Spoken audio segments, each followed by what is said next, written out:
Hi hello welcome back to our channel. ఈరోజు మనం తెలుగుకు సంబంధించి 6th క్లాస్లో ఉన్న అన్ని లెసన్స్ మీద ఈ బిట్స్ గురించి డిస్కస్ చేద్దాము. మనకి ఇప్పటివరకు జరిగిన టెట్ ఎగ్జామ్స్లో అయితే most of the questions 6th class నుంచి ఇవ్వడం జరిగింది. అంటే పర్యాయ పదాలు కానీ లేదంటే ప్రకృతి వికృతి నానార్థాలు అర్థాలు ఇట్లా ఇందులో నుంచి ఒక్కొక్కటి రావడం ఇట్లా జరిగింది. సో మనకి ఎలా అడుగుతున్నారంటే పాఠ్య భాగం ప్రక్రియ లేదంటే పాఠం రచయిత పాఠం ఇతివృత్తం ఇలా అడుగుతున్నారు. సో కాబట్టి ఇప్పుడు రాసే వాళ్ళు కూడా ఒకసారి అయితే చూసుకోండి ఫ్రెండ్స్. మీకోసం ఈ బిట్స్ అయితే పెడుతున్నాను. అభినందన పాఠ్య భాగం ఏ ప్రక్రియకు చెందిన పాఠం? గేయం. ఈ అభినందన పాఠ్య భాగం అనేది ఏ ప్రక్రియకు చెందిందని అడిగారు. గేయము. దేశభక్తి ఏ సమాసం? ఇది రిపీటెడ్ అవుతున్న క్వశ్చన్ అండి. సో అందరు జాగ్రత్తగా చూసుకోండి. దేశభక్తి అనేది సప్తమి సమాసం. సూరి అనగా అర్థం. సూరి అంటే పండితుడు. సూరి బిరుదు చిన్నయ్యకు ఎవరిచ్చారు? సూరి బిరుదు చిన్నయ్యకు ఎవరిచ్చారని అడిగారు. అర్బత్ నాటుదోర. వాణి దర్పణం అనే ముద్రాక్షరశాలను స్థాపించినది ఎవరు?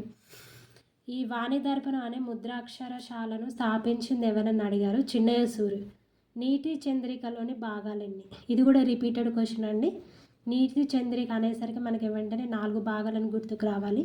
నీతి చంద్రికను కందుకూరి కూడా రాశారు. ఇక్కడ మనకి ఎలిమినేటెడ్ మెథడ్ ఇచ్చాడు. అవును, అసత్యం, కాదు, ఏది కాదు అని అడగడం జరిగింది. సో నీతి చంద్రికని కందుకూరు కూడా రాశారు అంటే అవును. మంతరుడు అనగా మంతరుడు అంటే తాబేలు. పశు పక్షాదులు పాత్రలో గల చిన్నేశ్వరి రచన ఏది? నీతి చంద్రిక. ఆంధ్రపాణిని అనే బిరుదు ఎవరికి ఉంది? ఆంధ్రపాణిని అని అంటే మనకి చిన్నేశ్వరి గుర్తుకు రావాలండి. ఇది కూడా ఇంపార్టెంట్ బిట్టు. ఉస్మానియా విశ్వవిద్యాలయంలో తొలి PhD పొందింది ఎవరు? పల్ల దుర్గయ్య గారు.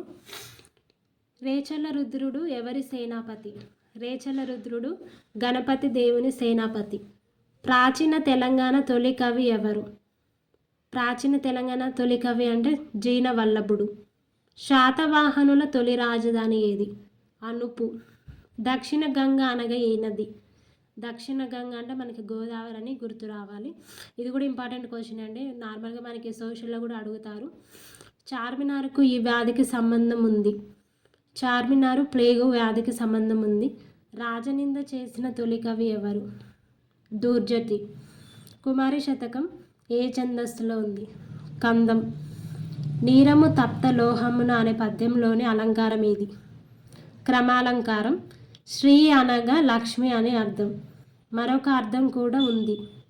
ఇక్కడైతే మనకి సాలెపురుగు, పాము, ఏనుగు ఏది కాదని అయితే ఇచ్చారు.